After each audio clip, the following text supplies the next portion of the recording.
136 પ્રભુશ્રી કહે, ક્ષેત્ર ફરસના નાસિકની તે જવું થયું. ક્ષેત્ર ફરસના નાસિકની તે જવું થયું. કર્મ પુદ્ગલ જેદી તેદી તો મૂકવાના છે મુકાશે. કર્મ પુદ્ગલ જેદી તેદી તો મૂકવાના છે મુકાશે. અનંતા ભવથી મુક્તો આવ્યો છે, છતાં આત્મા તો તેવો જ છે. તેને કંઈ થયું છે, પણ છતાં આત્મા તો તેવો જ છે. તેને કંઈ થયું છે. પ્રભુશ્રીને આ દેહ છૂટતા એક વર્ષ પહેલા નાસિક જવું પડ્યું. એવો ઉદય આવ્યો. તે પ્રભુશ્રી કે ક્ષેત્ર ફરસના નાસિકની તો જવું થયું. કર્મ પુદ્ગલ જે બાંધ્યા તે તો મૂકવાના જ અને મુકાશે જ.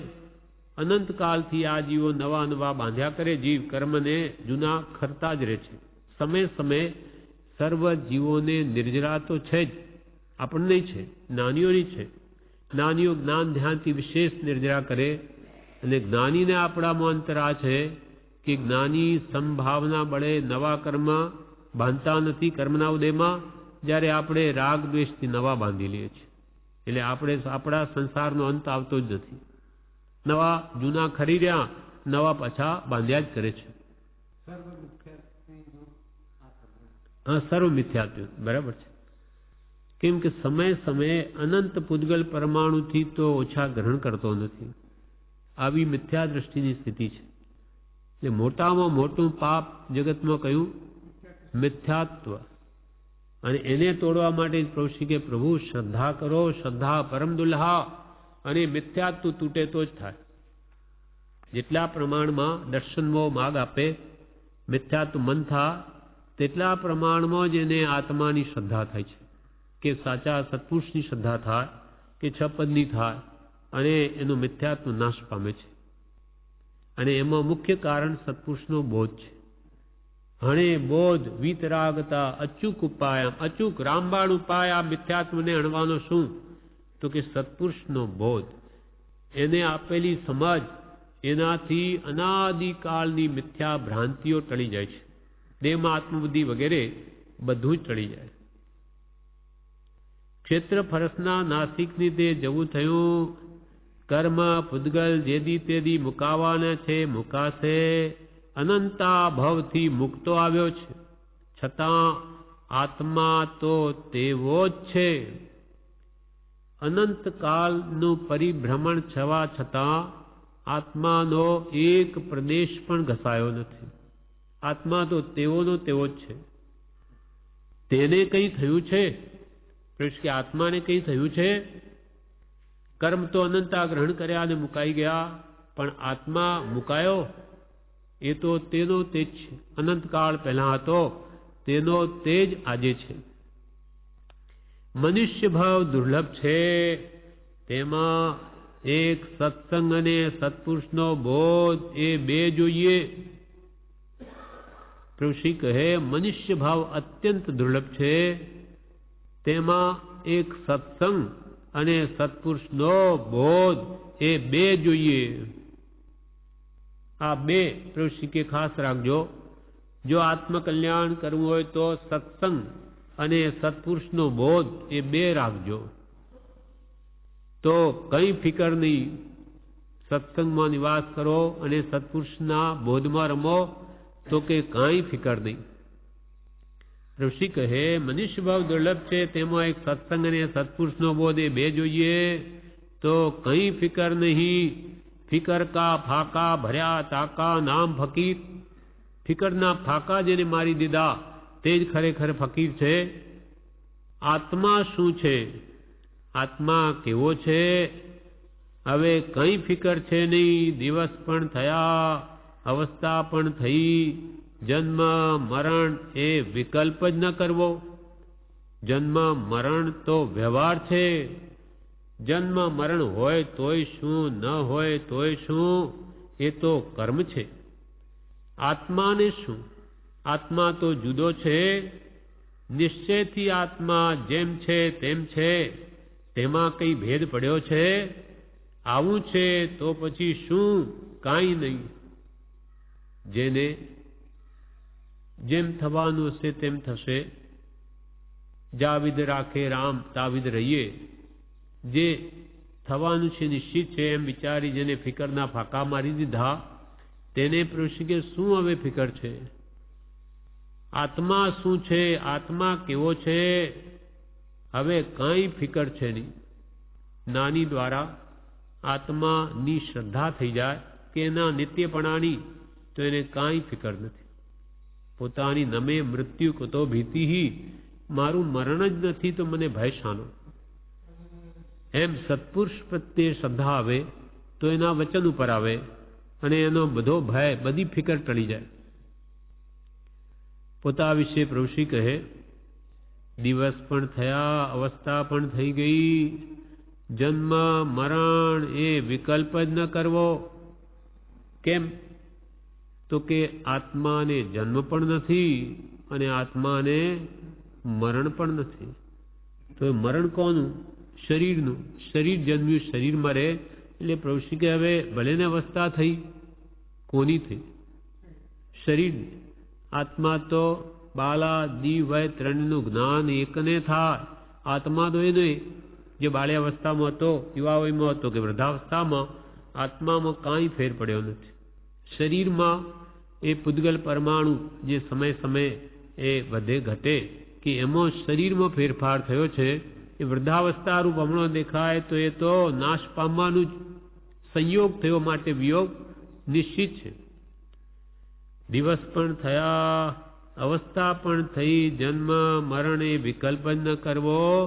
જન્મ મરણ તે તો વ્યવહાર છે. કર્મને લઈને આ સંયોગ મળ્યો, એનો પાછો વિયોગ થઈ જશે. એ તો એક વ્યવહાર છે, એ નિશ્ચય આત્માનું સ્વરૂપ નથી. જન્મ મરણ એ વ્યવહાર છે. જન્મ મરણ હોય તોય શું, ન હોય તોય શું? આવા આત્મજ્ઞાની મહાત્માઓને જન હોય તો શું, વન હોય તો શું, જીવન હોય તો શું, મરણ હોય તો શું, બધું જ સમજે. નહીં તૃષ્ણા જીવ્યા તણી, મરણ યોગ નહીં ક્ષોભ, મહાપાત્ર તે માર્ગના પરમ યોગ જીતલો. એ પ્રાથમિક ભૂમિકાવાળા જીવ, મધ્યમ દશાવાળાને આ ઉત્કૃષ્ટ સ્થિતિ, મોક્ષ માર્ગમાં ચાલનારા, એની દશા કૃપાલયે કહ્યું કે જેને નહીં તૃષ્ણા જીવ્યા તણી, જેને જીવવાની તૃષ્ણા નથી, કે મરણનો સમય આવે પણ જેને કોઈ ક્ષોભ નથી, મરણ યોગ નહીં ક્ષોભ, મહાપાત્ર તે માર્ગના પરમ યોગ જીત લોભ. જેને લોભ જીતી લીધો, ઈચ્છા માત્રનો નાશ કર્યો, એને હવે જીવન હોય તો શું ને મરણ હોય તો શું? એ તો જીવતા છતાં મુક્ત જ છે, જીવન મુક્ત દશા છે. એટલે પ્રભુશ્રી કે જન્મ મરણ હોય તોય શું ને ન હોય તોય શું? એ તો કર્મ છે અને આ કર્મ તો સમય સમયે મુકાય છે. આત્માને શું? આત્મા તો જુદો છે. આ દેહથી જુદા થઈને પ્રભુશ્રી બેઠા એટલે આત્માને શું? આ બધા કર્મ એ તો કર્મમાં રમે. આત્મા તો જુદો છે. નિશ્ચયથી આત્મા જેમ છે તેમ છે, તેમાં કઈ ભેદ પડ્યો છે? મૂળ સ્વરૂપે આત્મા તો શુદ્ધ પરમાત્મા જેવો જ છે, એમાં કાંઈ ભેદ પડ્યો નથી. અનંતકાળથી કર્મે આવૃત કરેલો છે. કર્મ દૂર કરે તો સૂર્યની જેમ પ્રકાશ રૂપ થઈને બહાર આવે. વાદળાથી જેમ સૂર્ય ઢંકાઈ ગયો હોય, આપણને ખ્યાલ છે કે સૂર્યમાં છે એટલે જ આજવાળું છે. વાદળા ખસે કે જ્વાજલ્યમાન સૂર્ય બહાર આવે છે.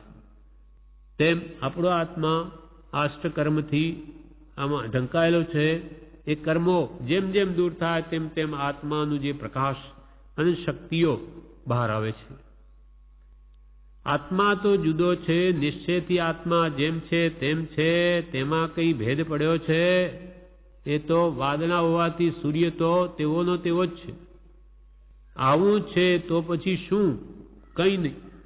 આત્માને કોઈ કર્મ કાંઈ એનો વાળ વાંકો જ ન કરી શકે તો પ્રભુ હવે ફિકર શું? પણ આ શ્રદ્ધા આપણને થાય તો આપણને જ્ઞાનીઓની જેમ સુખ ઉપજે. જ્ઞાની કહે કે તું આત્મા છું, તારું મરણ છે જ નહીં, એ ભાવ દ્રઢ થાય તો એને ભય નહીં લાગે.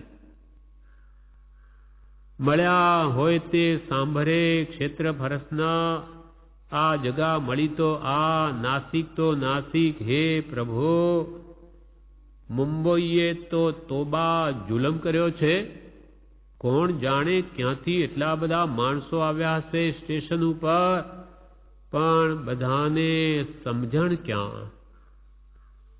મળ્યા હોય તો કે યાદ આવે, તેમ કે ક્ષેત્ર પરસના અમારી નાસિકની ત્યાં જઈ આવ્યા તો ત્યાં શું જોયું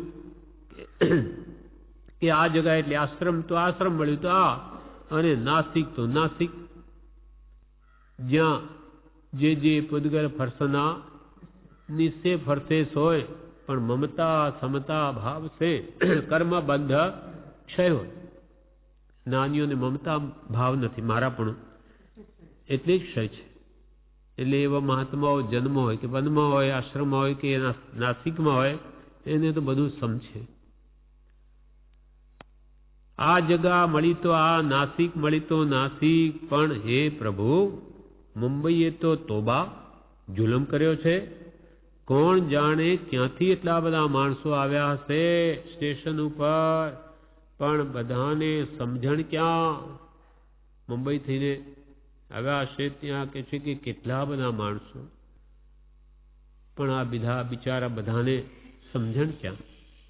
આ માનવ દેહ જે મુક્તિ મેળવી શકાય તેવો હોવા છતાં એ લોકોને સમજણ ક્યાં કે પોતે કોણ છે એનું ભાન નથી, અને આત્માની શુદ્ધિ કેમ કરવી એનો લક્ષ્ય નથી, તો આ માનવ દેહ પણ એને શું કામનો.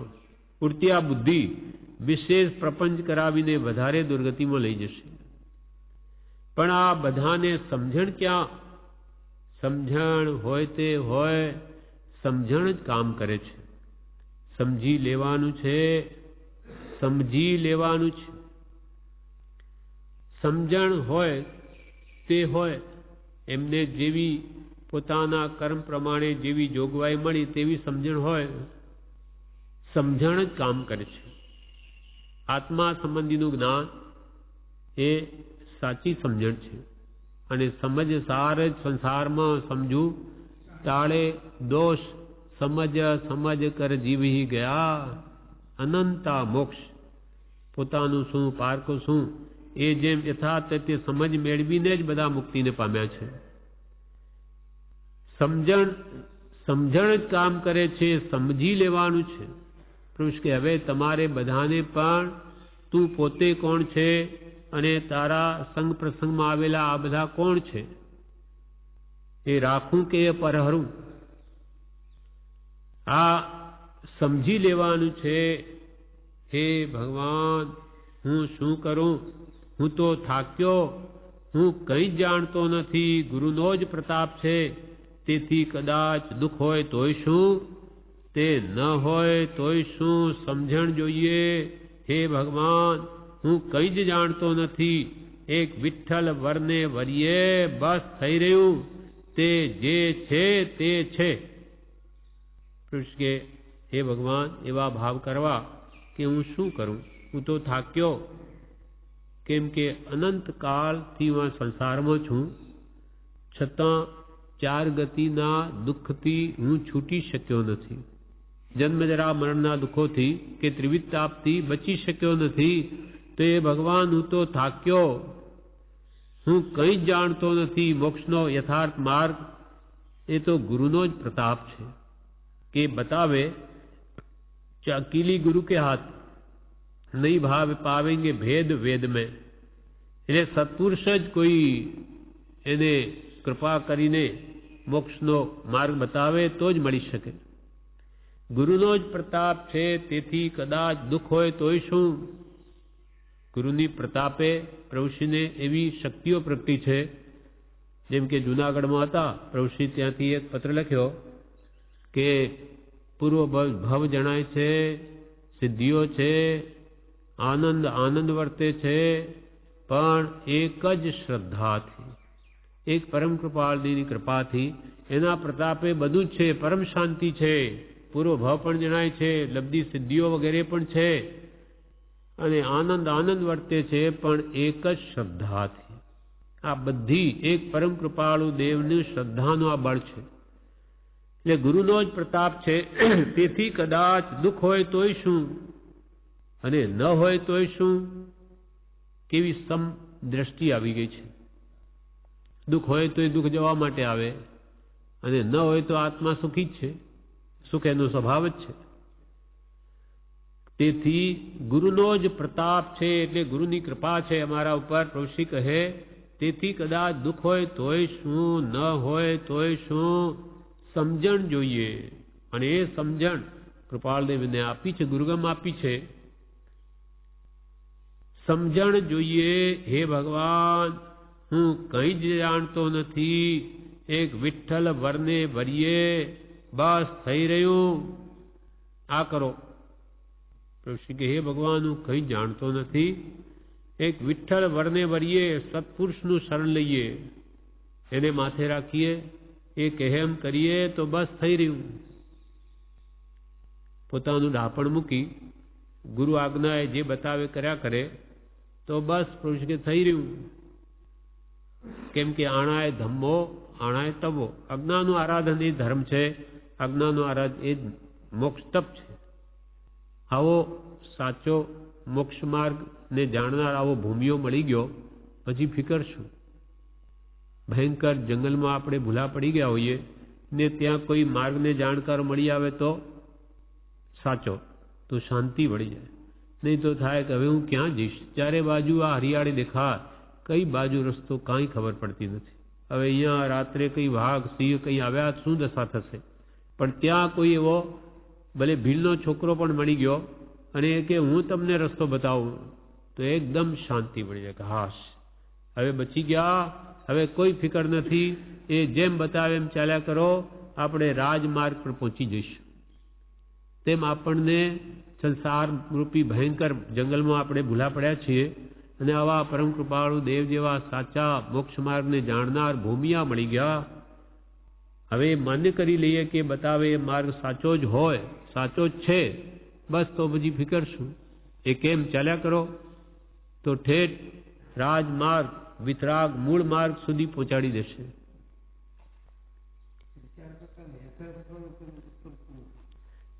એ જ આ જ ઉપાય છે. હા, સાંભળ કરવાથી પ્રભુ કે ઉતર્યા કરશે, થોડું થોડું ઉતરે. સંસ્કાર તો પડે જ, ફોકટ નહીં જાય. એના માટે એક દ્રષ્ટાંત કહ્યું શાસ્ત્રોમાં કે હું આટલા વર્ષથી પુરુષાર્થ કરું છતાં કર્મ તો બધા જતા નહીં, કંઈ દેખાતું જ નથી. ત્યારે જ્ઞાની ભગવંતે કહ્યું કે ભાઈ, એક મોટું ઝાડ હોય, ખૂબ મોટું થડ હોય, એનું ઝાડ ઘણું મોટું, અને એને કાપનાર એક વૃદ્ધ માણસ છે, બુઢો, અને એના હાથમાં કુહાડો કેવો બુઠ્ઠો. હવે પેલો એક ઉંમર થયેલી છે ને ઘા મારે પેલા ઝાડ ઉપર. તે ઘા મારે કે નહીં જેવો ત્યાં ઘા પડે. હવે એને કેટલા લાખ ઘા મારી દીધા. માનો કે 6 મહિના સુધી મહેનત કરે અને પછી એને લાગે કે કંઈ થતું તો નથી, મેં કેટલા લાખ ઘા મારી દીધા એના. ત્યારે જ્ઞાની ભગવંત કે ભાઈ, આનું પછી ઘટાવે છે કે આ કર્મરૂપી થળિયું એટલું બધું મોટું છે, અને તું વૃદ્ધ જેવો, તારો પુરુષાર્થ કે ઘરડા જેવો, અને તારા સાધન બધા લૂલા બુઠ્ઠા કુહાડા જેવા. હવે તું આમ નહીં જેવો ઘા મારે અને પછી માને કે આ પડતું નથી, તૂટતું નથી, આ હૃદયમાં ઉતરતું નથી, કંઈ વૈરાગ ઉપશમ આવતો નથી. પણ જ્ઞાનીએ શું કહ્યું કે ભાઈ, હવે કાં તો તારો પુરુષાર્થ યુવાન જેવો વધાર, અને સાધનને તીક્ષ્ણ કર, કુહાડો તીખો કર, તો જલ્દી પાર આવે. અને ન એમ થઈ શકે તો પણ તારો પુરુષાર્થ જો જારી રહેશે તો મોડે વહેલે પણ એ ઝાડ પડશે જ, ધીરજ રાખશે. કેમ? તો કે એક પણ કુહાડાનો ઘા એ વૃદ્ધનો ફોકટ નથી જતો. થોડુંક મારે, તૂટે તો છે ને ભલે આટલું, પણ ધીરજ જોઈએ કે આટલું ક્યારે તૂટશે, પણ હવે બીજો ઉપાય નથી, શું કરે? વિશેષ પુરુષાર્થ વધારે શીઘ્ર પાર આવે, પણ ધીરજ રાખીને એને ઘા માર કર્યા જ કરે, તો જ્યારે અડધે સુધી એ ઝાડ કપાઈ જશે ત્યારે એના જ વજનથી જ પડી જશે. પછી એને કાપવું નહીં પડે, ઘા મારવો નહીં પડે, તેમ પુરુષાર્થ કર કર કર કર આ જ સંસ્કાર પડપડ કરશે. પ્રભુ શ્રી કે પડ્યો રે સત્સંગમાં અને સાંભળ સાંભળ કર તો કોઈ દિવસ થઈ જશે. જેવો અસંગ જેવો રંગ લાગે, આના પડપડ સંસ્કારો થાય તો આત્મભાવ દ્રઢ થાય. અહીંયા આત્મા સિવાય બીજી વાત નથી, સંસારની કોઈ વાત નથી. એટલે એનું એ પડપડ પડપડ કરે તો એને અસર થયા વગર રહે જ નહીં. બ્રહ્મચારીજીએ કહ્યું છે બોધામૃત ભાગ 1માં, સત્સંગ એક એવી વસ્તુ છે કે જેને કલ્યાણ ન કરવું હોય તેને કરવાના ભાવ થઈ જાય. સંગ જેવો રંગ લાગ્યા વગર નથી રહેતો. કુસંગનો રંગ લાગે તો સતનો રંગ નહીં લાગે, પેલો લાગે તો આઈ લાગે. પણ અહીંયા ધીરજ ધરીને જે એના શરણે રહે એનું કામ થાય થાય ને થાય જ. ગમે તેવો હોય, ભલે કઠણ હોય, કર્મ ભારે હોય, એના બધા જતા રહે. કેમ કે કર્મને હણવાના જ અહીંયા બધા સાધન છે. આ ભક્તિ સત્સંગ કે સ્મરણ શાના માટે છે? ભાવ લાવવા. અનાદિના મિથ્યા ભાવનાઓ છે, મિથ્યા કામનાઓને તોડવા માટે આ બધા પુરુષાર્થો પ્રભુશ્રીએ આવા બહુ દીર્ઘ દ્રષ્ટિથી આ યોજના કરી છે. એટલે સત્સંગમાં એ કર્મો આવીને આપોઆપ જતા રહે છે. ત્યાં રસ ઉદય નથી થઈ શકતો. ભક્તિમાં બે પ્રકાર છે કર્મોને નિર્જરાના, એક રસ ઉદય અને એક પ્રદેશ ઉદય. એટલે જે કર્મો માનો કે यहाँ પર બેઠા, यहाँ કોઈ વાત યાદ આવી ગઈ અને કોઈએ આપણું કંઈ કર્યું હોય, એના પ્રત્યે ક્રોધ આવ્યો કે હા એણે જ આવું કર્યું, કે તરત જ પાછો અહીંયા બધા સંગ પ્રસંગ બધા શુભ છે એટલે પાછો વિચાર આવે કે અરે આપણે શું, નહીં આવો ભાવ ન કરાય. અથવા બીજામાં તરત ઉપયોગ લાગી જાય તો જે કર્મ ઉદય આવ્યું તે રસ ઉદય નહીં થાય, એનો પ્રદેશ ઉદય થઈને કર્મો ખરી જાય. અને આનો આ ભાવ ઘરમાં આવે અને નિમિત્તો બધા કુટુંબીઓના હોય તો એને બે વાત કહે, પેલો ફરી બે કહે, એમ કરતાં કરતાં એ કર્મ નવું બાંધવાનું કારણ થાય. જ્યારે સત્સંગ ભક્તિમાં એ બધું આમનું આમ આવીને જતું રહે. એટલે જ્ઞાન ધ્યાનથી આવી રીતે કર્મો ખપાવવાની આ જાણે યોજના પ્રભુશ્રીએ એવી સુંદર કરી કે જ્યાં 10 કલાક સુધી એવા કર્મોને કાપી શકાય. અને પછી હાલતા ચાલતા કાપો હોય તો મંત્ર આપ્યો, શાસ્ત્રો બધું જ એવું છે કે પ્રત્યેક સમયને ઉપયોગમાં લેવું હોય તો બધી જ સામગ્રી તૈયાર છે. હવે આપણા પુરુષાર્થની ખામી છે. આત્મા તે ગુરુનો પ્રતાપ છે. પ્રભુશ્રી કે ગુરુનો પ્રતાપ છે, તેથી કદાચ દુઃખ હોય તોય શું અને એને દુઃખ ન હોય તોય શું. કેમ કે દુઃખને દુઃખ માનતા જ નથી. જ્ઞાની પુરુષો આ મને દુઃખ છે એમ માનતા જ નથી. અને શાતા વેદની રૂપ બાહ્ય સુખ હોય તેને સુખ પણ માનતા નથી, એને પણ શાતા વેદની માને છે. એટલે એમને તો સુખ કે દુઃખ બધું સમ છે. જેને આપણે સુખ કહીએ છીએ એ એમને મન સુખ છે જ નહીં. સુખ તો એ આત્મા અનુભવમાં આત્મા જાય નિર્વિકલ્પતા, ત્યાં જે આત્માનું સુખ ભોગવે છે તેને જ સુખ માને છે. આવી બાહ્ય શાતા કે અશાતા એ જ્ઞાનીઓને મન તો બે સમ છે. એટલે આનંદજીએ કહ્યું, વંદક નિંદક સમગણે ઈસ્યો હોય તું જાણ રે. બધું જ જેને સમ છે. જન્મ મૃત્યુ હર્ષ શોક કે આવા સુખ દુઃખ, સુખ કે દુઃખ બધું સમ છે. બધામાં સંભાવ છે. અને એ સંભાવના કારણે એ મહાત્માઓ સમય સમયે એટલી બધી બળવાન નિદ્રા કરે કે જે કરોડો ભવે પણ નહીં થઈ શકે તે સમ્યક દ્રષ્ટિએ શ્વાસોશ્વાસમાં કર્મને કાપી નાખે. આવું બધું જ્ઞાનરૂપી શસ્ત્ર એટલું બળવાન છે. સમજણ જોઈએ. હે ભગવાન, હું કંઈ જ જાણતો નથી. એક વિઠ્ઠલ વરને વરીએ બસ થઈ રહ્યું, તે જે છે તે છે. પ્રભુશ્રી કહે સમજણ જોઈએ. આ જીવને અનાદિનું અજ્ઞાન છે, એથી પોતાને પોતાની સમજણ નથી કે પોતે કોણ છે. એ પોતાનું ભાન હોવું જોઈએ, સમજણ જોઈએ. હે ભગવાન, હું કંઈ જ જાણતો નથી, મને ખબર જ નથી, અને હું જે જાણું છું તે તો બધું મિથ્યા છે, વિપરીત છે. જેમ કે હું શરીરને આત્મા માનું છું તો એ મિથ્યાત્વ છે, જૂઠાપણું છે. હું પરપદાર્થોને મારા માનું, કુટુંબાદીને, ધનાદીને, તો કે તારા નથી, એ જૂઠું છે. એમ જેને હું મારા માનું એવી જે સમજણ છે તે તો મિથ્યા છે, અને જે મારું સ્વરૂપ છે એને માનતો નથી. માટે સાચી હવે સમજણ જોઈએ. હે ભગવાન, હું કંઈ જ જાણતો નથી, અને જે જાણું છું તે બધું મિથ્યા છે. એક વિઠ્ઠલ વરને વર્યે, વિઠ્ઠલ વર શ્રી કૃષ્ણ આપણા માટે પરમ કૃપાળુ દેવ, એનું શરણું લઈએ. એક વિઠ્ઠલ વરને વર્યે બસ થઈ રહ્યું, બસ થઈ રહ્યું. કૃપાળ પ્રભુ શ્રી કે કૃપાળુ દેવનું શરણ જો સાચા હૃદય લઈ લીધું તો થઈ રહ્યું, અડધું કામ થઈ ગયું. કે આ ભાવમાં મારા એક આજ ગુરુ, એક એમ જ કરવું છે, એટલો ભાવ જો દ્રઢપણે હૃદયમાં સ્થાપિત થઈ ગયો તો એનું અડધું કામ થઈ ગયું. એટલે હવે ગુરુ શોધવાના વિકલ્પ મટી ગયા. પછી હવે કે એમ કરવાનું જ રહ્યું, નહીં તો આ શોધમાં જ આખું જન્મારો જતો રહે. સાચા કોણ એનામાં જ. એમાં કુગુરુ આવી ગયા તો ભોગ મળ્યા. હે ભગવાન, હું કંઈ જ જાણતો નથી, એક વિઠ્ઠલ વરને વરીએ બસ થઈ રહ્યો. તે જે છે તે છે, જે કંઈ પણ છે સત, તે સત્પુરુષમાં છે. આત્મા સિવાય તે બીજાને કહેવાય, આત્મા સિવાય તે બીજાને મનાય. સમજણ તે જેટલી હોય તેટલી ખરી, આત્માને જ કહેવાય.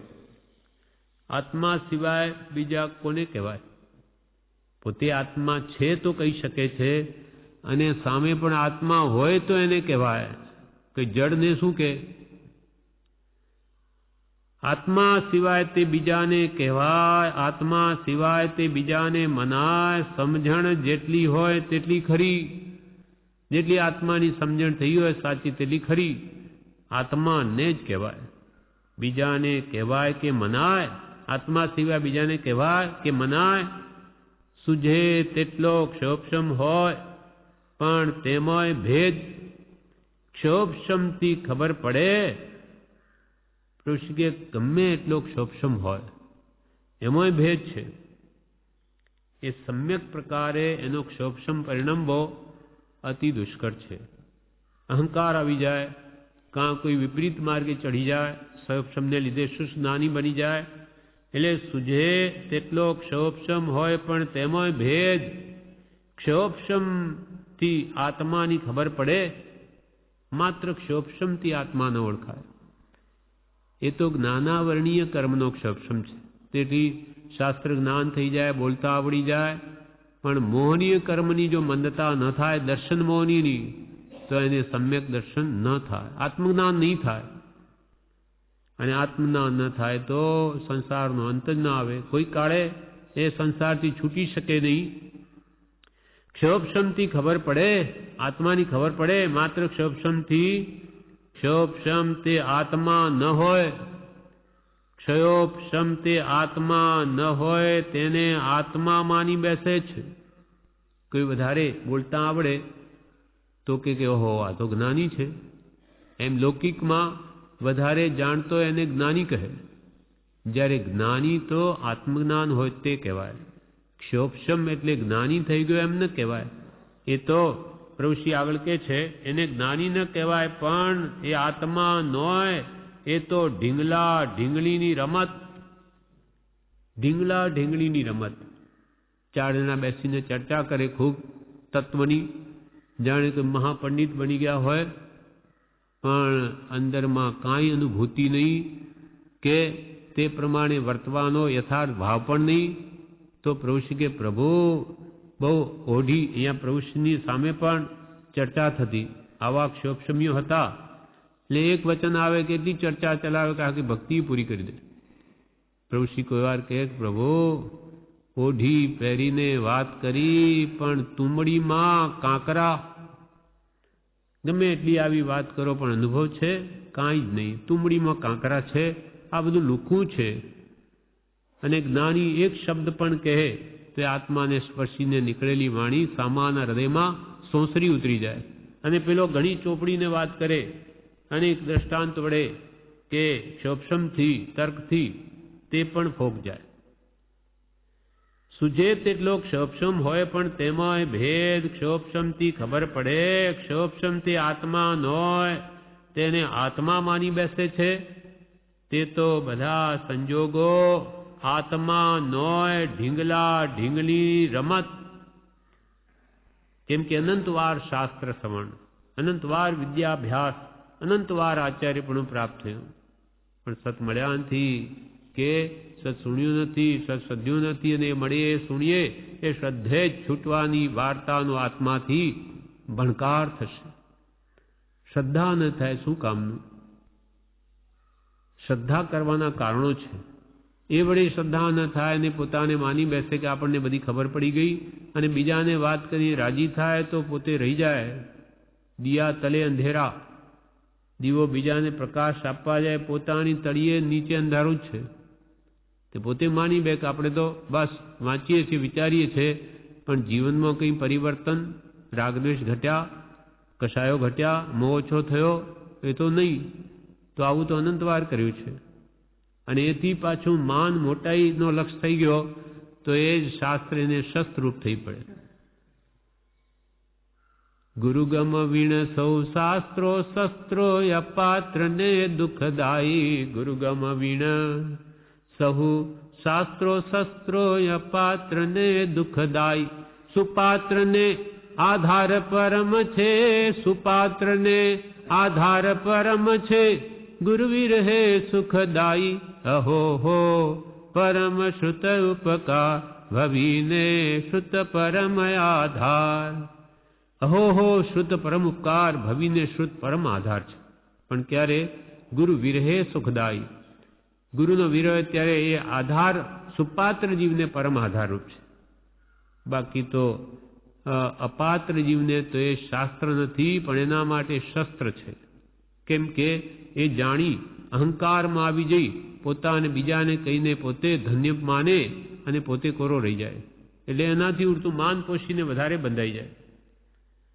એટલે અહીંયા પ્રવશિક કે છે ક્ષોભશમ એ તો ઢીંગલા ઢીંગલીની રમત. ક્ષોભશમ વાળાને બહુ જ સાચવવાનું છે એમ પ્રવશિક ઠેકાણે કહ્યું. નહીં તો બાળા ભોળાનું કામ થઈ જશે અને ડાયા ડાપણ કરનારા રહી જશે. ત્યારે હવે આગળ પ્રવૃત્તિ કહે ત્યારે સંકલ્પ વિકલ્પ કેમ આવે છે? સંકલ્પ વિકલ્પ તો આવે, કર્મ હોય ત્યાં સુધી આવે, તે કર્મના આત્માના નહીં. સંકલ્પ વિકલ્પ તો આવે, કેમ કે આપણે બાંધ્યા છે તે તો આવવાના જ. કર્મ જે બાંધ્યા એ ઉદયમાં આવીએ સંકલ્પ વિકલ્પ થવાના જ છે. સંકલ્પ વિકલ્પ કેમ આવે છે? જવાબ પોતે જ આપ્યો. સંકલ્પ વિકલ્પ તો આવે, કર્મ હોય ત્યાં સુધી આવે, તે કર્મના આત્માના નહીં. કર્મ ન હોય તો કંઈ નહીં. કર્મ ન હોય પૂર્વે આ અશુભ અશુભ ભાવો જે કર્યા હોય, એટલે એ જ્યારે એ કર્મો અબાધા કાળ પૂરો થાય ઉદયાવલીમાં આવે તેનું ફળ આપે. સંકલ્પ વિકલ્પ તો આવે, પણ તે કર્મના આત્માના નહીં. અને કર્મ ન હોય તો કાંઈ નહીં. કર્મ હોય તો હોય, બધાને વેદવા પડે, બધાને કર્મ વેદવા પડે, જ્ઞાનીને વેદવા પડે. પણ જ્ઞાની વેદે ધૈર્યથી, જ્યારે અજ્ઞાની વેદે રોય. અજ્ઞાની રડતા વેદે માટે નવા બાંધે, જ્ઞાની સમતાય વેદે માટે કર્મો નિર્જરી જાય છે. કર્મ હોય તે બધાને વેદવા પડે. જેટલી લેવડ દેવડ કરવાની હોય તે કરવી પડશે. 56 કોટી જાદવ તેમણે પણ ચિત્ર વિચિત્ર જોયું. વેદ્યું તે તરફ જોવું જ નહીં. એક આત્મા જ જોવો, અને બીજું તો થાવું હોય તે થાજો. રૂડા રાજને ભજીએ. પ્રભુ કહે લેવડ દેવડ જેટલી આપણે કર્મોમાં બાંધી હશે કરવી પડશે. અને 56 કોટી જાદવ, 56 કરોડ જાદવ યાદવો દ્વારિકામાં રહેતા હતા અને એ આખી દ્વારિકાનો દાહ થયો, બાળી નાખી દેવે. તે વખતે કેવું ચિત્ર વિચિત્ર શ્રી કૃષ્ણને જોવું પડ્યું છે. એ બહાર ઉભા જોઈ રહ્યા, કોઈને નથી બચાવી શકતા, પોતાના મા બાપને નથી બચાવી શકતા. એમ જાણે કાઢી લો એમને બહાર, કે દેવે કીધેલું કે એ બળદેવ અને એને બે સિવાય બીજી કોઈને નહીં છોડું. તેમ આખું ચિત્ર વિચિત્રપણું 56 કરોડ જાદવો બળતા જોવા પડ્યા. એમ કર્મ કોઈને નહીં છોડે. 56 કોટી જાદવ તેમને પણ ચિત્ર વિચિત્ર જોયું, વેદ્યું. એ બધા જીવોની બળતા હશે, કેવું દુઃખ ભોગવવું પડ્યું હશે. વેદ્યું ક્યાં જાય? તે તરફ જોવું જ નહીં, એક આત્મા જ જોવો. આ બધા કર્મના ફળ છે. એટલે કે આવા લોકોને એટલું દુઃખ પડ્યું, તો તમારે પણ કંઈ દુઃખ આવે તો તે તરફ નહીં જોવું. આપણું જ બાંધેલું છે, આપણે ભોગવવું જ પડશે. તે તરફ જોવું જ નહીં, એક આત્મા જ જોવો. અને બીજું તો થાવું હોય તે થાવ, રૂડા રાજને ભજીએ. જેવા કર્મ સંજોગો આપણે બાંધ્યા છે, ઉદયમાં આવશે. આપણે તો કે કૃપાળદેવને ભજા કરો, અથવા એના આપેલા શુદ્ધ સ્વરૂપના ધ્યાનમાં રહો, અને બાકી જે હોય તે જોયા જ કરો. તમારે નહીં જોવું હોય તો જોવું તો પડશે જ. તમારા બાંધેલા તો સંભાવે જોઈ જાણી કે વેદી ને ભોગવી લો, નવા ન બંધાય. શાતા અશાતા તો બાંધી છે તે જીવને આવ્યા કરે, દિવસ ને રાત જેમ આવ્યા કરે છે તેમ. શાતા વેદનીય સુખનું કારણ સંસારમાં, કે અશાતા વેદનીય રોગ આદિ જેવા બાંધ્યા છે તે જીવને આવ્યા કરે, દિવસ ને રાત તેમ જેમ આવ્યા કરે. દિવસ પછી રાત, રાત પછી દિવસ, એમ શાતા પછી અશાતા, અશાતા પછી શાતા. એમ જેવા કર્મ બાંધે એવા આવા જ કરવાના.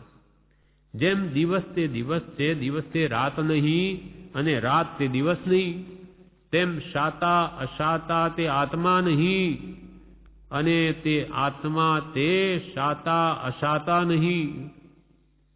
શાતા અશાતા એ કર્મનો ઉદય શુભ અશુભનો, તે આત્મા નહીં. અને આત્મા એ કર્મ નહીં, શાતા અશાતા નહીં, ને શાતા અશાતા આત્મા નહીં. કર્મનો ભોગ વટ્ટો કહેવાય. કે કર્મનો ભોગ વટ્ટો કહેવાય. જીવ તેને પોતાનો માની બેઠો છે. શાતા નો ઉદય આવે એટલે કે જુઓ મેં કેવું કર્યું, જો આ કેટલું બધું મેળવી લીધું, સુખી થઈ ગયા અમે, પણ આ તો તારા કર્મના ઉદય છે. આવા એમ જીવ તેને પોતાનું માની બેઠો છે. મેં કર્યું, કરતા ભાવ આવી જાય છે. હું કરતા પર ભાવનો એમ જેમ જેમ જાણે, તેમ તેમ અજ્ઞાની પડે બહુલ કર્મને ઘાણે. જેમ જેમ અજ્ઞાની જાણે કે મેં કર્યું, મેં આ કેવું સારું કર્યું, એમ અહંકારમાં વહ્યા કરે ત્યાં નવા કર્મ બાંધે છે. તેમ તેમ અજ્ઞાની પડે બહુલ કર્મને ઘાણે. જીવ તેને પોતાનો માની બેઠો છે કર્મને. પણ કોઈ એક સદગુરુ મળે ને બાણથી વિંધીને મારે તો સોંસરું ઉતરી જાય. કે કોઈ એવા જ્ઞાની પુરુષ સાચા મળી જાય અને એ બોધરૂપી બાણથી વિંધીને જો મારે તો સોંસરું ઉતરી જાય. અર્થાત તેના હૃદયમય ભાવ પરિણમી જાય. જ્ઞાની મળે તો એનું કામ થઈ જાય. પછી બે ગાથા કહી. એગો હમ નથી મેં કોઈ, ના હમ અન્ન સકસઈ, એવમ અદીણ મણસો અપાણ મણુસાસઈ. એગો અહમ નથી મેં કોઈ. જો કે જ્ઞાની પુરુષનો બોધ જો એ બાણ બિંધીને મારે તો એનું સોંસરું ઉતરી જાય. અર્થાત એને એવો ભાવ થઈ જાય કે એગો અહમ, હું એક જ છું, નથી મેં કોઈ, મારું કોઈ નથી. અને અન્નાહમ અન્નસ કચ્છઈ, ન અહમ અન્નસ બીજાનો, કસઈ કોઈનો હું પણ નથી. જેમ હું આત્મા એકલો છું, હું કોઈનો નથી, તેમ મારું પણ કોઈ નથી. એગો અહમ નથી મેં કોઈ, નાહમ અન્નસ કસઈ, એવમ અદીર્ણ માણસો અપાણમ અનુસાસી. અપાણમ અનુસાસી એટલે આત્મા શાશ્વત છે એમ અદીન મનથી કહેવું. અદીન મનથી, એમ નહીં કે મારું તો આ સંસારમાં કોઈ નથી, એ દીન ભાવ આવી ગયો. હું તો એકલો જ છું, મારું કોઈ નથી, એમ નથી કહેવું. અહીંયા હું શાશ્વત છું, એકલો જ છું, અનંત જ્ઞાન દર્શનનો સ્વામી છું. આ સંસારમાં મારું કોઈ નથી તેમ હું કોઈનો નથી, એમ અન્યત્વ ભાવના અને એકત્વ ભાવના ભાવવા કહ્યું. એમ દીનપણું લાવવા નથી કહ્યું. એટલે જ્ઞાની પુરુષે એમ લખ્યું, એવમ અદીર્ણ માણસો, મનને અદીન કરીને, ગરીબાઈ લાવીને નહીં કે હું તો એકલો જ છું, મારું કોઈ નથી, એમ નહીં, પણ હું એકલો જ છું, મારું કોઈ નથી, એમાં પણ પરમાત્મા ભાવ છે અને શક્તિનો ધણી છું, મારે કોઈની જરૂર નથી, એમ પોતે પુરુષાર્થી બનવા માટે કહ્યું. એવમ અદીન મનસો અપાણમ મનુષાસી, મારો આત્મા શાશ્વત છે. એગો મે સત્સદો અપ્પા નાણ દંસણ લખણો શેષા મે બાહિરા ભાવા સબ્વે સંજોગ લખણા. બીજી ગાથા કહી. એગો મે, હું એકલો છું, શાસદો શાશ્વતો, અપ્પા એટલે આત્મા, હું એકલો છું ને શાશ્વત છું, ત્રિકાળમાં મારો નાશ નથી, એટલે મૃત્યુ આવે મને મારી શકે નહીં. એગો મે સત્સદો અપ્પા, ફરી હું કેવો છું, નાણ દંસન લખણો, જ્ઞાન અને દર્શન લક્ષણ વાળો.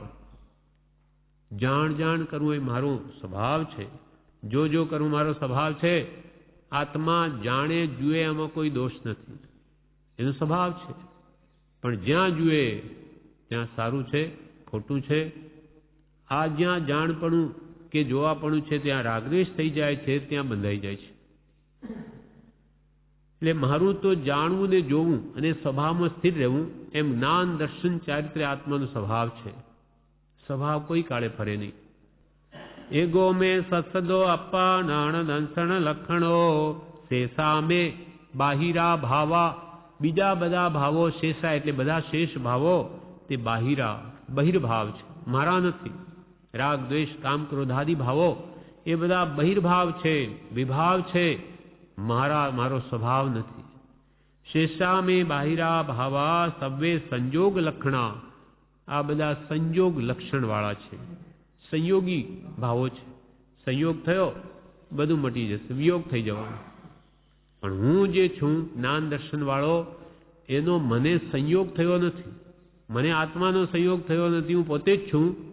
માટે આ જાણવા દેખવાનો ગુણ મારાથી કોઈ કાળે દૂર જઈ જશે. સંયોગ નથી માટે એનો વિયોગ થવાનો જ નથી. એગો મે સત્સદો અપ્પા નાણ દંસણ લખણો શેષા મે બાહિરા ભાવા સબ્વે સંજોગ લક્ષણા. પ્રભુ શ્રી કહેવે, આત્મા શાશ્વત છે, એનું આ કોઈ નથી એમ નિશ્ચય જાણો. નિશ્ચય જાણો, નક્કી જાણો કે આત્મા શાશ્વત છે અને આત્માનું બીજું કોઈ નથી. આત્મા શાશ્વત છે એનું આ કોઈ નથી એમ નિશ્ચય જાણો. એ આત્મા તો સમદ્રષ્ટિ જ્ઞાની પુરુષોએ જાણ્યો છે. સમ્યક દ્રષ્ટિ જેની છે એવા જ્ઞાની પુરુષોએ આત્માને જાણ્યો છે. તે જ્ઞાની પુરુષે જે દર્શાવ્યું છે, દેખાડ્યું છે, તે સાચું છે. પછી જ્ઞાની પુરુષે જે આત્માને જાણ્યો એમને હવે આપણને બતાવ્યો કે એવો જ્ઞાન દર્શનયુક્ત આત્મા છે તે સાચું છે. અનુભવીને કે છે તે જ્ઞાની પુરુષે જે દર્શાવ્યું છે, દેખાડ્યું છે, તે સાચું છે. જડ તે જડ અને ચેતન તે ચેતન. જડ તે ચેતન નહીં થાય અને ચેતન તે જડ નહીં થાય, એ નક્કી જાણજો. કે આ વાત નક્કી માનજો. જડ તે ત્રણેય કાળમાં જડ જ છે અને તું ચૈતન્ય ઘનપીણ શુદ્ધ બુદ્ધ ચૈતન્ય ઘન સ્વયં જ્યોતિ સુખધામ છે. એ તારું સ્વરૂપ કોઈ કાળે ફરે નહીં. ચૈતન્ય ઘનપિંડ નો કોઈ કાળે તું જળ સ્વરૂપ નહીં થાય. જડ તે જડ ત્રણ કાળમાં ચેતન ચેતન તે પ્રગટ અનુભવ રૂપ છે, સંશય તેમાં કેમ.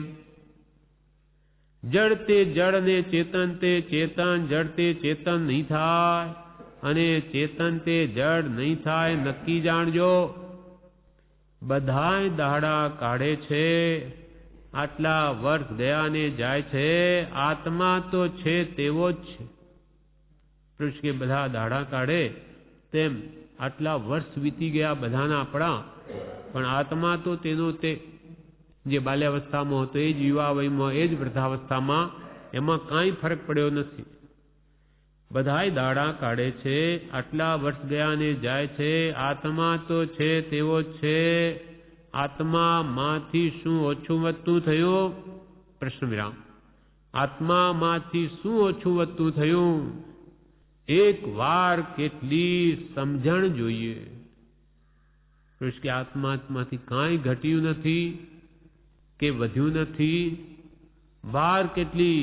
કૃપાળદેવ કે પુરુષિતો કે વાર કેટલી સમજણ જોઈએ. એ આત્મા વિશેની સમજણ આવી જાય, જ્ઞાનીઓ સ્વીકારે તેવી, તો કે વાર કેટલી સમ્યક દર્શન થતા, પણ એ અનંતકાળથી આવતી નથી. એની સમજણ બધી મિથ્યાત્વવાળી વિપરીત જ છે અનાદિકાળથી.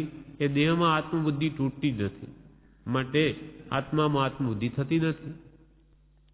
પણ સદગુરુના ઉપદેશ વણ સમજાય ન જીનરું, સમજાવણ ઉપકારશો સમજે જીન સ્વરૂપ. સદગુરુના ઉપદેશ વગર જીનનું સ્વરૂપ નહીં સમજાય. જીન રાગ દ્વેષ અજ્ઞાન જેણે જીત્યા, એવા જીનેશ્વરનું મૂળ વાસ્તવિક સ્વરૂપ તે સદગુરુ ભગવંત વગર નહીં જણાય, નહીં સમજાય. સદગુરુના ઉપદેશ વણ એટલે ઉપદેશ વિના ન સમજાય જીનરૂપ. જીનરૂપ સ્વરૂપ નહીં સમજાય તો સમજાવણ ઉપકાર શો? ભગવાન તીર્થંકરોએ જે મૂળ માર્ગ પ્રરૂપ્યો એમનું સ્વરૂપ જ ન સમજાય તો એમણે ઉપકાર કર્યો. શું ઉપકાર કર્યો? સમજાવણ ઉપકાર શો અને સમજે જીન સ્વરૂપ. એ ભગવાનનું જે અદ્ભુત સ્વરૂપ જો સમજાઈ જાય સદગુરુ દ્વારા તો પોતે જીન સ્વરૂપ બની જાય, પોતાને જ આત્મ સ્વરૂપની પ્રાપ્તિ થઈ જાય. સમજણ તો જોઈશે જ. પ્રભુશ્રી આ ગાથા કહીને આત્મસિદ્ધિની પછી કહે છે, સમજણ તો જોઈશે જ. આ અમારું કાળું બોબડું બોલવું થાય છે, પણ તેમાં ફેરફાર ન જાણશો. ગુરુ કૃપાથી શરણથી સમજણમાં આવે છે. સમજણ તો જોઈશે. દેહ અને આત્મા જુદા છે વગેરે બધા તત્વોની સમજણ તો જોઈશે જ. પ્રભુ કે આ અમારું કાલું બોબડું બોલવું થાય છે, પણ તેમાં ફેરફાર ન જાણશો. અમે આત્મ જાગૃતિપૂર્વક બોલીએ છીએ. બોલવામાં શબ્દો ગમે તે હોય, પણ એમાં પ્રાણ જે છે તે આત્મ સ્વરૂપને સ્પર્શીને વાણી નીકળે છે. શબ્દો તો એ તો રમત છે, એટલે ડીંગલા ડીંગલી રમત વસ્તુને બતાવવાનું એક નિશાન છે. જેમ કે સૂર્ય હોય તે બાળકને એનો બાપ પિતા બતાવે કે જો પેલો રહ્યો, એ અંગુલી નિર્દેશ છે. એ તો અંગુલી તો માત્ર ત્યાં બતાવે છે. અંગુલી કે સૂર્ય નથી, પણ એને દ્રષ્ટિ પછી ત્યાં કરવી પડે. તેમ જેમ અંગુલી એ સૂર્ય નથી, તેમ અક્ષરો એ આત્મા નથી. એ અક્ષરો એમ બોલાય તો શું ને એમ બોલાય તો શું, પણ જે ભાવપૂર્વક આત્માને સ્પર્શીને જ્ઞાની જે બોલે તે આ સામા આત્મામાં અસર કરી જાય છે. જ્યારે અજ્ઞાની ગમે તેવું ચીપીને કે આવું સારું શબ્દો લઈને બોલવા જાય, પણ એ સામા આત્મામાં અસર નહીં કરી શકે, કેમ કે અનુભવ વગર છે. અમારું કાલું બોબડું બોલવું થાય છે, પણ તેમાં ફેરફાર ન જાણશો. ગુરુ કૃપાથી શરણથી સમજણમાં આવે છે. અમને એની કૃપાએ, કૃપાળદેવની કૃપાએ, ગુરુ કૃપાથી અમને આ વાત સમજણમાં આવે છે, એટલે કહીએ છીએ. તમારો પ્રશ્ન ગુરુગમ શું એ સાંભળે છે. કોઈએ પ્રશ્ન કર્યો હશે ગુરુગમ એટલે શું, તો કે એ સાંભળે છે. એનો અર્થ સમજ્યા વગર શું ખબર પડે? એ ગુરુનો અર્થ શું એ સમજ્યા વગર શું ખબર પડે? એ સમજણ સદગુરુના બોધના શ્રવણે આવે. નાની પુરુષના બોધનું વારંવાર શ્રવણ કરે, સાંભળે, તો એને સદગુરુના અંતરાત્માનો શું ભાવ છે તે સમજાય. એ ગુરુગમ ખબર પડે કંઈક.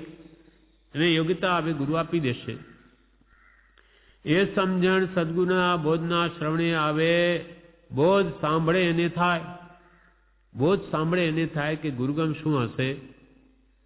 યોગ્યતા પ્રમાણે તે સમજી જાય છે. યોગ્યતા પ્રમાણે તે સમજી જાય છે. યોગ્યતા એ સમજાય છે, બીજાને નહીં. ગુરુ જે ગમ એટલે સમજ આપે છે, એ જેટલી આપણી યોગ્યતા હશે તેટલો જ એનો ભાવ સમજાશે. જે યોગ્યતા પ્રમાણે તે સમજી જાય છે, યોગ્યતા એ સમજાય છે, બીજાને નહીં. જીવની યોગ્યતા હોય તેટલું સમજાય છે. યોગ્યતા જોઈએ માટે યોગ્યતા પ્રાપ્ત કરો તો તમને વાસ્તવિક જ્ઞાની પુરુષનું શું કહેવું છે સમજાશે. પાનું 402 કે છે, સૌથી મોટી વાત એ છે કે સત્સંગ અને બોધ એ બે રાખજો. ઋષિ કહે સૌથી મોટી વાત એ છે કે સત્સંગ અને બોધ એ બે રાખજો. ગમે તેમ ગમે ત્યાંથી એ બે લેવા. આ જ મુખ્ય કામ છે, એમાં જ બધું છે. તો જ સમજાય આત્મા છે, આત્માની સત્તા છે તો આ જણાય દેખાય. કૃષ્ણ આ જગતમાં આત્માર્થીને માટે સૌથી મોટામાં મોટી વાત આ છે કે સત્સંગ અને બોધ બે રાખજો. જો કલ્યાણ કરવું હોય તો સત્સંગમાં નિવાસ કરજો, હંમેશા ઉત્તમ સંગમાં જ રહેજો અને સત્પુરુષનો બોધ એ પાસે રાખજો, એમાં જ રમજો. એક જ્ઞાની પુરુષનો બોધ એટલે એના સમાગમ બરાબર છે. પ્રત્યક્ષ યોગ ન હોય ત્યારે વચનામૃત કે ઉપદેશામૃત કે બોધામૃત લઈને આપણે બેસી જઈએ તો આ પ્રત્યક્ષ સમાગમની ગરજ સારે છે. પ્રત્યક્ષ હોય તો જેમ આપણને બોધ આપે તેમ જ એક જ્ઞાનીઓ આપણને બોધ આપે છે અને આપણે જાણે એની સમીપ બેઠા છીએ એવો ભાવ જો કરીએ તો એ બોધ આપણા હૃદયમાં ઉતરી શકે. એટલે આ જાણે મને જ કહી રહ્યા છે. આ કે અંબાલાલ ભાઈને સૌભાગભાઈને કહ્યું એમ નહીં, આ મને જ હવે કે છે એમ ભાવ કરી અને પોતે કરે તો તેટલો જ લાભ થાય. સૌથી મોટી વાત એ છે કે સત્સંગ ને બોધ એ બે રાખજો. ગમે તેમ ગમે ત્યાંથી બે લેવા. ગમે તે ઠેકાણે જાઓ ત્યાં બધેથી આ બે લેવા, એને મૂકવાની. આ જ મુખ્ય કામ છે. પ્રભુ કે મુખ્ય આ કરવા જેવું છે, એમાં જ બધું છે તો જ સમજાય. સત્પુરુષના બોધમાં બધું જ છે. દર્શનમાં ને હણવાનો અચૂક ઉપાય પણ આ જ છે. હણે બોધ વિતરાગતા અચૂક ઉપાયામ. એટલે આ બોધ રાખજો તો જ સમજાય. પ્રભુ કે તો જ તમને સમજાશે કે શું કરવું જોઈએ અથવા શું કરી રહ્યો છું, આ બરાબર છે કે નહીં વગેરે. એ બધું જ્ઞાની પુરુષના બોધથી સમજાશે. એમાં જ બધું છે તો સમજાય. આત્મા છે, આત્માની સત્તા છે તો જણાય દેખાય. કોઈ કે આત્મા છે તો ક્યાં જણાય?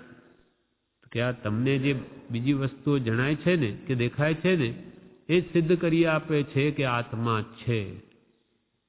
આત્મા ન હોય તો શું દેખાય? આત્મા ન હોય તો શું જણાય? એટલે પ્રભુશ્રી કે આત્મા છે, આત્માની સત્તા છે તો આ જણાય ને દેખાય. આત્માનું અસ્તિત્વ તમારા હૃદયમાં હમણાં શરીરમાં છે તો જ તમને આ વસ્તુઓ પૌદ્ગલિક વસ્તુઓ પણ દેખાય છે જે રૂપી છે, પણ એ જોનાર તો આત્મા છે, જાણનાર પણ એ છે. કેમ કે આ અસાધારણ ગુણ જાણવા જોવાનો એ આત્મા સિવાય બીજા કોઈ પદાર્થમાં નથી. દુઃખ થાય તે કર્મ છે, કર્મ તો જાય છે મુકાય છે, તે આત્મા નથી પણ સમજાતું નથી, કારણ ખામી છે. બોધ અને સમજણની જરૂર છે. બોધ જોઈએ.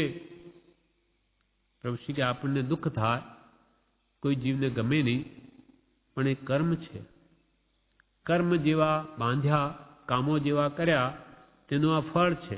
કર્મના ચમત્કાર છે. કર્મના ચમત્કારમાં કૃપાલે કે કોઈ લૂલો છે, લંગડો છે, પાંગળો છે, આંધળો છે, આ બધું કેમ છે? તો કે કર્મના ચમત્કાર છે. પૂર્વે કર્મો જે બાંધ્યા એ કારમણ વર્ગણાઓ દ્રષ્ટિગોચર થતી નથી, પણ એ કર્મનું ફળ દેખાય છે. ફળ જો કર્મના ન હોય તો આ ચિત્ર વિચિત્રપણું આખા જગતમાં કેમ દેખાય? અનંતા જીવોના મોઢા જુદા, વર્તન જુદા, વિચારધારા જુદી અને મનના વિકલ્પો, સુખ દુઃખ આદિ બધું જુદું જુદું જણાય. એટલે કે કર્મ અનંત પ્રકારના છે. આ બધી પ્રવૃત્તિ કહે દુઃખ થાય તે કર્મ છે, પણ કર્મ તો જાય છે, મુકાય છે. જે કર્મનો આપણે ઉદય આવ્યો એ ભોગવાઈને ખરી જ જવાનો. ઉદય આવેલા કર્મો રહેવાના નથી, જાય છે, મુકાય છે. કર્મ તો જાય છે, મુકાય છે, તે આત્મા નથી. એ આત્મા નથી. કર્મો અને આત્મા જુદા. તે આત્મા નથી, પણ સમજાતું નથી. કર્મનો ઉદય આવ્યો, આપણને શરીરમાં પીડા આવી, દુઃખ આવ્યું, એટલે આપણે જાણે મને થયું, હવે આ જાણે જશે જ નહીં શું કોઈ દિવસ. પણ કે એ તો કર્મ છે, આવ્યું ને જવાનું, તું અહીંયા નો રહેવાનું. આપણે આ નામ છીએ, કેટલી વાર ચિંતાના કે રોગના નિમિત્તો બન્યા હશે, એ તો બધા ગયા, પોતે તો હજુ છે જ. એમ એ કર્મ આવે છે ને જાય છે, પણ પોતે તેવોનો તેવો જ છે. પણ હજુ મિથ્યાત્વ ગાઢને કારણે એ વાત જોઈએ તેવી સમજાતી નથી. દુઃખ થાય તે કર્મ છે, કર્મ તો જાય છે, મુકાય છે, તે આત્મા નથી, પણ સમજાતું નથી. કારણ ખામી છે, સમજાતું નથી, એ ખામી છે. તો કે કેમ સમજાય? તો કે બોધથી, સત્પુરુષના વચનથી આ વાત સમજાય કે આ કર્મ કહેવાય, આ કર્મના ફળ કહેવાય, આ રીતે આત્મા એથી જુદો કહેવાય, જુદો છે વગેરે બોધથી સમજાય. પણ સમજણની જરૂર છે, બોધ જોઈએ. એગમ જાણી સે સવમ જાણી. એક સદગુરુથી આત્માને જાણ્યો તો બસ બધું જાણ્યું, આત્માને જાણી લેવો. પ્રભુશ્રી કહે એગમ જાણી તે સવમ જાણી. આગમનું વચન ભગવાન તીર્થંકર ઉપદિષ્ટ આ છે કે એગમ જાણી તે સવમ જાણી. એક આત્માને જાણતા સર્વને જાણીશ, સમસ્ત લોકને જાણીશ. એગમ જાણી છે સવમ જાણી. એક સદગુરુથી આત્માને જાણ્યો તો બસ. સદગુરુ ના બોધે તમારા આત્માને જો ઓળખી લીધો તો પ્રભુ કે બસ થઈ રહ્યું બધું. જેણે આત્મા જાણ્યો તેને સર્વ જાણ્યું, અને સર્વ જાણવાનું ફળ પણ એક આત્મા પ્રાપ્તિ છે. એક સદગુરુથી આત્માને જાણ્યો તો બસ બધું જાણ્યું, આત્માને જાણી લેવો. આ બધા તો સંજોગ છે. કુટુંબ મળ્યું, પૈસા મળ્યા કે આ સગા સંબંધીઓ, આ તો બધો કર્મનો સંજોગ છે. આ બધા તો સંજોગ છે, બાંધેલા છે. પોતે જે કર્મો જેની સાથે બાંધ્યા એ ઋણાનુબંધ અહીં આવી મળ્યા પાછા. આ બધા બાંધેલા છે. વીતરાગ માર્ગ સૌથી મોટો છે. વીતરાગ માર્ગ. વીતરાગ એટલે રાગથી રહિત થવાનો માર્ગ. રાગને કાઢી નાખવાનો માર્ગ તે વીતરાગ માર્ગ છે. તે વીતરાગ માર્ગ સૌથી મોટો છે. કર્મ તો જવાના, જાય છે, એનો સ્વભાવ એ જ છે. કર્મ તો જવાના, એ કાયમ રહે નહીં, જાય જ રહ્યા છે. સમય સમયે કર્મ દરેક આત્માને જૂના નિર્જરી જ રહ્યા છે. એનો સ્વભાવ એ જ છે. કર્મનો સ્વભાવ એનો ભોગવટો આપીને ખરી જાય છે. એનો સ્વભાવ છે.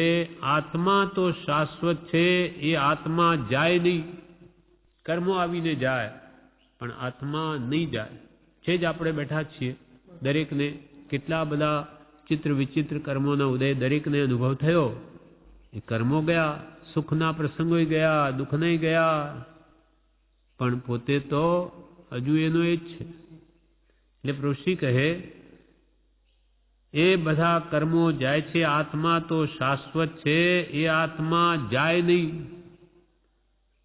બનવા કાળ તે આટલું બોલાયું, વાત સંભળાવી અશક્તિ એટલી છે કે બોલી શકાય નહીં. પ્રભુશ્રીનો હવે છેલ્લી ઉંમર છે, 12 મહિના પહેલા આ ઉપદેશ છે. 81 વર્ષમાં, 82 વર્ષ પછી આયુષ્ય એટલે દેહ ત્યાગ થાય છે, પૂરું થાય છે 82 વર્ષે. 81મા વર્ષનો આ બોધ છે. એમાં કહે, બનવા કાળ તે આટલું બોલાયું. બનવા કાળ હશે એટલે પૂતગલ વર્ગણાઓ ખરવાની હશે તો એટલું બોલાયું. વાત સંભળાવી અશક્તિ એટલી છે કે બોલી શકાય નહીં. આયુષ્યની દોરી હોય તો બચે, કશુંય પાસરું નહીં. એટલે કંઈ પણ અંદર ઠીક નહીં, કંઈ ને કંઈ અંદર ચાલ્યા જ કરે, શરીરનું કામ કરે. કશુંય પાસરું નહીં, દેહ તો છૂટી જાય, આત્મા શાશ્વત છે. દેહ તો છૂટી જાય પણ એમાં રહેલો આત્મા એ શાશ્વત છે. અમારે તો એક સદગુરુનું શરણું છે, તેથી આત્માની વાત કરીએ તે પાછી ફરે નહીં. કે અમને તો એ કૃપાળદેવનું શરણ છે, માટે અમે આત્માની વાત કરીએ તે પાછી ફરે નહીં. પાછી ફરે નહીં અર્થાત અમે જેમ કહીએ છીએ એમ જ માનીએ છીએ, અને અમને અનુભવ છે. આત્મા થઈને આત્મા બોલ્યો, આરાધ્યો તો બસ. અમે જે આત્માની વાત કરીએ તે અનુભવીને કહીએ છીએ, માટે અમારી વાત કદી પણ પાછી ફરે નહીં. તેથી આત્માની વાત કરીએ તે પાછી ફરે નહીં. આણાએ ધમ્મો આણાએ તમો. આજ્ઞાનું આરાધન એ જ ધર્મ, અને આજ્ઞાનું આરાધન એ જ તપ. સદગુરુના વચનો, પરમ કૃપાળુ દેવના વચનામૃતો તે જ આધાર છે. તે જ વાંચવા, વિચારવા અને હૃદયમાં ઉતારી દેવા. પ્રભુશ્રીએ સદગુરુ પરમ કૃપાળુ દેવના વચનો વચનામૃતો છે, વચનરૂપી અમૃત છે. તે જ આપણા માટે આધાર છે. તે જ વાંચવા અને પછી વિચારવા અને હૃદયમાં ઉતારી દેવા. એટલે તે પ્રમાણે પછી વર્તવું. તે જ વાંચવા, વિચારવા અને હૃદયમાં ઉતારી દેવા. આત્મા થઈને આત્મા બોલ્યો, આરાધ્યો તો બસ. કહેવું કોને? અધિકારીને કહેવાય. તમે દ્રષ્ટિવાળા છો તે માનશો, માન્ય થશે. એક પરમ કૃપાળુ દેવની શ્રદ્ધા પ્રકટ કરી લેવી, તે જ એક કર્તવ્ય છે, એ ભૂલશો નહીં. તે જ પકડ કરી લેવાની ડાહ્યા થયા વગર. હું કંઈ જ જાણું નહીં, હું કંઈ જ ન સમજું, એણે કહ્યું તે સાચું એમ પકડ કરી લો. આ આવે અને પરણમી જાય તો થાય, બસ એ જ પરમ કૃપાળુ દેવની શ્રદ્ધાની પકડ કરી લો.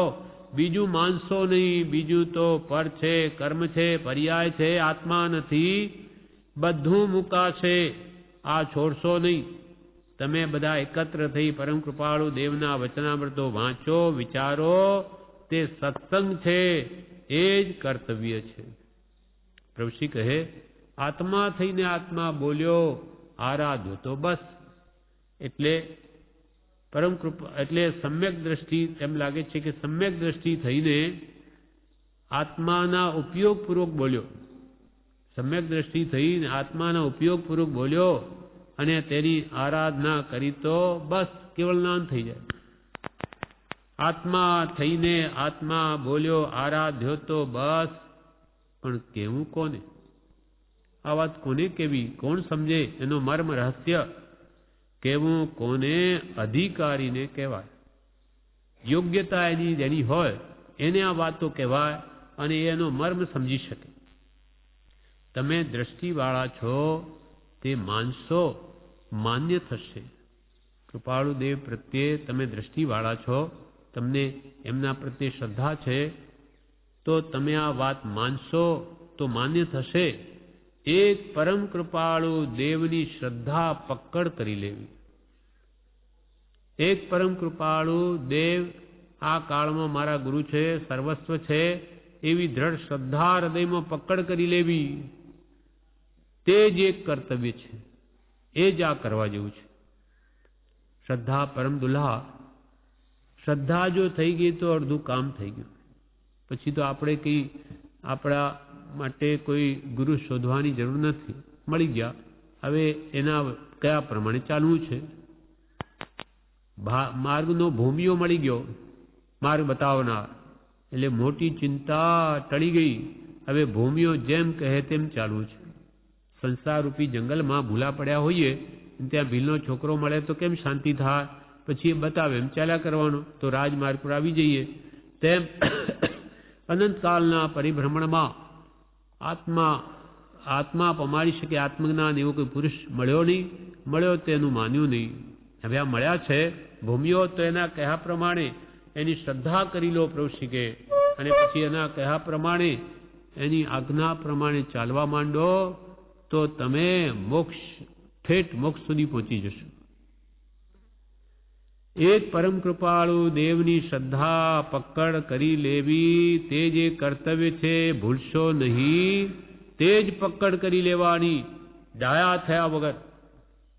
તમારું ડાપણ મૂકી દઈ અને એ કૃપાળુ દેવ પ્રત્યે દ્રઢ શ્રદ્ધા કરી લો. ડાયા થયા વગર હું કંઈ જ ન જાણું, હું કંઈ જ ન સમજું, એણે કહ્યું તે સાચું, એમ પકડ કરી લો. આ આવે અને પરણમી જાય તો થાય, બસ એ જ. આ વાત જો શ્રદ્ધા આવી જાય અને એ વાત જો હૃદયમાં પરણમી જાય તો કે છે બસ થઈ રહ્યું. પરમ કૃપાળુ દેવની શ્રદ્ધાની પકડ કરી લો, બીજું માનશો નહીં. બીજું તો પર છે, કર્મ છે, પર્યાય છે. હજી કંઈ પણ આપણે દેખાય એ કર્મની વર્ગણાને કર્મનું સ્વરૂપ છે આ, અને બધી પર્યાયો છે પૂતગલની. આત્મા નથી. બધું મુકાશે પણ આ છોડશો નહીં. સંજોગ બધા મુકાવાના. શરીર પણ મુકાશે, સગાવાલા રહી જશે, અહીંયા પૈસા ટકા અહીંયા જ રહી જશે, પણ પોતે જે છે આત્મ સ્વરૂપ એ કોઈ કાળે મુકાય નહીં. એ જ્યાં જશે તે સાથે છે. એટલે બધું મુકાશે પણ આ છોડશો નહીં કે હું કૃપાળ દેવે કે અનંતા જ્ઞાનીઓ જાણ્યો જોયો અનુભવે એવો આત્મા છું, એ છોડશો નહીં. તમે બધા એકત્ર થઈ પરમ કૃપાળુ દેવના વચનામૃતો વાંચો, વિચારો. તે સત્સંગ છે, તે જ કર્તવ્ય છે. તમે બધા ભેગા મળી ને કૃપાળ દેવના વચનો પ્રભુ કે વાંચો અને વિચારો. તે સત્સંગ જ છે અને તે જ કર્તવ્ય છે, એ જ કરવા યોગ્ય છે. તારીખ 10/4/1936 પ્રભુશ્રી કહે, જાગૃતિ છે એક, બોલાય કે ન બોલાય તોય શું? પૂતગલ કર્મ છે, પાવર સંજોગને લઈને ફર્યો છે, તેનું કંઈ નહીં. બાકી બીજી બધી જાગૃતિ છે, કંઈ ફિકર નથી. પ્રભુશ્રી ચલી અવસ્થામાં કે છે કે જાગૃતિ છે, અમને પૂરેપૂરી જાગૃતિ છે. પછી એક કૃપાળુ દેવ એમ લાગે છે કે એક બોલાય કે ન બોલાય તોય શું? અમારાથી અશક્તિના કારણે કે કોઈ પણ કારણે ન બોલાય કે બોલાય તોય શું? અમારી તો એક જ વૃત્તિ છે, એક કૃપાળુ દેવ. જાગૃતિ છે એક, બોલાય કે ન બોલાય તોય શું? પૂતગલ કર્મ છે, શરીર એ પૂતગલનું. હવે પૂતગલ વડે એ પૂતગલના શબ્દો નીકળે કે ન નીકળે તોય શું? બોલાય તોય શું, ન બોલાય તોય શું? બોલાય કે ન બોલાય તોય શું? પૂતગલ કર્મ છે, પાવર સંજોગને લઈને ફર્યો છે. પાવર એટલે આ શરીરની શક્તિ, શરીરમાં જે પાવર એટલે જે શક્તિ છે એ સંજોગને લઈને ફરી ગઈ છે. આવા વ્યાધિ વેદના વગેરે આવ્યા, ઉંમર એને લઈને શક્તિ ઘટી ગઈ, એટલે પાવર ઓછું થઈ ગયું. પાવર સંજોગને લઈને ફર્યો છે, તેનું કાંઈ નહીં. ફર્યો તોય શું? કે આ દેહ અમારો છે જ નહીં, વૃદ્ધાવસ્થાએ આત્માને નથી, કેવા હોય કે બાળ હોય કંઈ છે જ નહીં. એ તો ટંકોત્કીર્ણવત છે. આત્મા કોઈ વૃદ્ધ થયો નથી કે મરણ પણ એને નથી. પ્રભુશ્રી તો કે અમારે તો પ્રભુ મૃત્યુ મહોત્સવ છે. પાવર સંજોગને લઈને ફર્યો છે તેનું કંઈ નહીં. બાકી બીજી બધી જાગૃતિ છે કંઈ ફિકર નથી. શરીરથી ભલે બોલાય ન બોલાય, શક્તિ હોય કે ન હોય, એ તો બધું પૂતગલનું. અમારો અંતરાત્મા જાગૃત છે એટલે કંઈ ફિકર નથી. બધી જાગૃત, બીજી બધી જાગૃતિ છે, કંઈ ફિકર નથી. ચૈત્રવદ 5મ રવિ 1992, સંમત 1992, તારીખ 12/4/1936. પ્રભુશ્રી કહે મુખ્ય માર્ગ છે ભક્તિ. મુખ્ય માર્ગ છે ભક્તિ. જે કરશે તે ઉગી નીકળશે. કર્તવ્ય છે ભક્તિનું ફળ મળશે. પોતાનું કર્તવ્ય છે, આખર બીજાનું કામ નથી. ઓળખાણ નાની પુરુષની યથા તથ્ય તે માન્ય. મારી કલ્પના ખોટી. મારે તો શ્રી સદગુરુ કૃપાળુ દેવે આત્મા યથા તથ્ય જાણ્યો છે તે માન્ય છે. ઋષિ કે મુખ્ય માર્ગ છે ભક્તિ. ભક્તિ એટલે પ્રેમ, ગુણાનુરાગ, સત્પુરુષ પ્રત્યે પ્રેમ. જે પ્રેમ પ્રીતિ અનાદિથી સંસારમાં પડી એ સત્પુરુષ પ્રત્યે લાવવી. એટલે અશુભ રાગ છોડીને શુભ રાગમાં લાવવું. મુખ્ય માર્ગ છે તે ભક્તિ. કેમ કે સત્પુરુષ પ્રત્યે ભક્તિ ન હોય તો એના કહેલા વચનો આપણા હૃદયમાં ઉતરે જ નહીં. એના પ્રત્યે મહાત્મ્ય ન હોય, પ્રેમ ન હોય તો ગમે એટલું કહે આપણે કંઈ લાભ નહીં થાય. ભક્તિ વિના જ્ઞાન શૂન્ય છે. પરમ પ્રેમરૂપ ભક્તિ વિના જ્ઞાન શૂન્ય છે. મુખ્ય માર્ગ છે ભક્તિ. જે કરશે એ ઉગી નીકળશે. કર્તવ્ય છે એ જ કરવા યોગ્ય છે. ભક્તિ એટલે અંતરથી સાચો પ્રેમ હોવો જોઈએ. માત્ર આપણે ગાઈ જઈએ એથી ભક્તિ થઈ ગઈ એટલો પૂરતું નથી. અંતરથી એના પ્રત્યે સાચો લગાવ, સાચી ભાવના કે જેથી જગત ભૂલાય તો એ સાચી ભક્તિ કહેવાય. ભક્તિનું ફળ મળશે. પોતાનું કર્તવ્ય છે એ જ કરવા યોગ્ય છે. આખર બીજાનું કામ નથી. છેલ્લે ભક્તિ એટલે પ્રેમ. સત્પુરુષના ગુણોમાં પ્રેમ હશે એ જ છેલ્લે કામ આવશે. બીજા ગમે એટલા હોય એ આપણને મદદ કરે, પણ આપણી ખરી ભક્તિ જે સત્પુરુષ પ્રત્યે ન હોય તો બીજા શું કરે? એટલે પ્રભુશ્રી કે આખર બીજાનું કામ નથી. ઓળખાણ નાની પુરુષની યથા તથ્ય તે માન્ય. મારી કલ્પના ખોટી. પહેલા કે આમ કરો. મારી કલ્પના બધી ખોટી.